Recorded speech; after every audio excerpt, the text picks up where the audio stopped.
So as you can see, we have the Redmi Note 9 Pro in front of us. Now this box looks pretty much the same as what we've seen in the past from the company, and there's quite a lot to take in if you look really closely. So let's look at the front of the phone first. Obviously we can see there's a pretty large screen with relatively narrow borders and the hole punch front camera right up top over there. At the back we can see that there are 4 cameras in this squarish module in the center. And if you look very closely, you'll see what appears to be a power button on the side with an embedded fingerprint sensor. Now you can tell because it's just slightly depressed and wide over there. We can see also that this particular unit is the 6GB RAM and 128GB storage variant.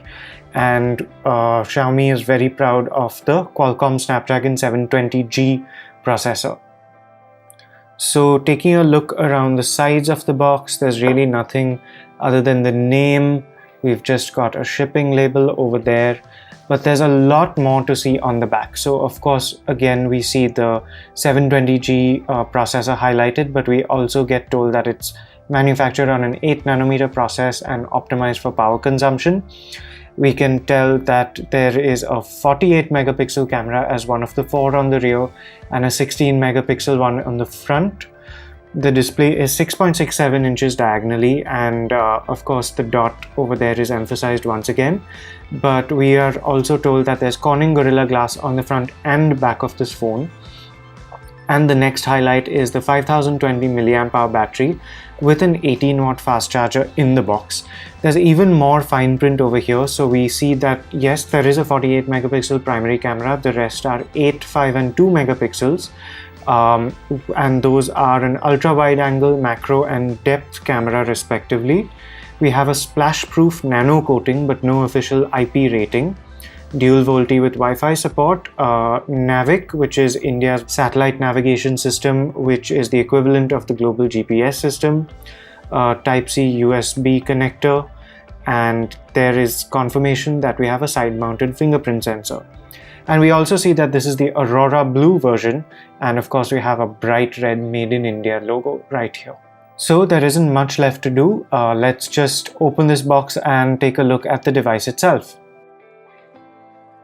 There we have it. There's a little paper folder at the top with the SIM eject pin as expected. Very minimal paperwork. And a completely clear, transparent rear case. Now here we have the phone itself. And there we have it. The blue, which is a lot brighter than the image on the cover of the box would have led us to believe. We can see the protruding quad camera array over there with another patch that extends downwards with the flash embedded in the center right over there. Let's take these stickers off. There we can see the very glossy back of the Aurora Blue version of the Redmi Note 9 Pro. Not only is it very glossy, but it does catch the light as we turn it around, and you can see these patterns reflecting. So there's another protective plastic sheet on the front, and what we can do is turn the phone on while we look at the rest of the box contents. So as expected, there isn't a whole lot to see. We have a USB Type-C cable, and here is the relatively chunky 18-watt adapter. So there you have it. That's everything you get in the box with the Redmi Note 9 Pro. So here's the phone, and obviously it runs MIUI 11. Let's quickly go through the setup process. So while we're waiting for the phone to set up, here's a little detail that we've just noticed. It seems that the chin of the Redmi Note 9 Pro is quite a bit thicker on the device itself than it looks like on the lid of the box. We can also see that the cutout for the camera is quite a bit larger than this picture would have us believe. So now the phone is set up and we can take a closer look at it. Let's look at the hardware first. Here we have on the side the power button with the integrated fingerprint sensor and the volume buttons right above it. Now these won't be very easy to reach, but that's something that people will have to live with. On the top we have a secondary microphone and the usual infrared emitter which you can use to control various appliances. At the bottom, we have a USB Type-C port, a speaker grill, and thankfully a 3.5mm audio socket. You can see the metal frame of the phone matches the color of the rear. Let's now take a look at the SIM slot. There, as we can clearly see, there are two individual cutouts for nano SIMs as well as a micro SD card slot.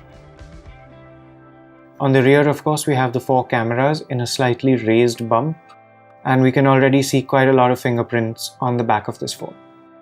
So let's talk about the design a little bit. Xiaomi is calling this its Aura Balanced design, and that's because everything is meant to be perfectly symmetrical. So the cameras on the rear, the placement as well as the bump itself, the flash, the text on either side of the flash that says 48 megapixel and just camera, the logo. So according to Xiaomi, everything about the weight of this phone is perfectly balanced, so if you hold it in your hand, you shouldn't have any issues. So right on the front, we have the 6.67-inch display, which is the largest ever on a Redmi Note device. We have, of course, a full HD Plus resolution here. There's Gorilla Glass 5 on the front as well as the back. And Xiaomi tells us that this is an IPS panel. The primary 48 megapixel camera on the rear uses Samsung ISOCELL sensor and has an f1.7 aperture as well as super phase detection autofocus. Xiaomi has said that the color profile that this camera captures is optimized for Indian tastes.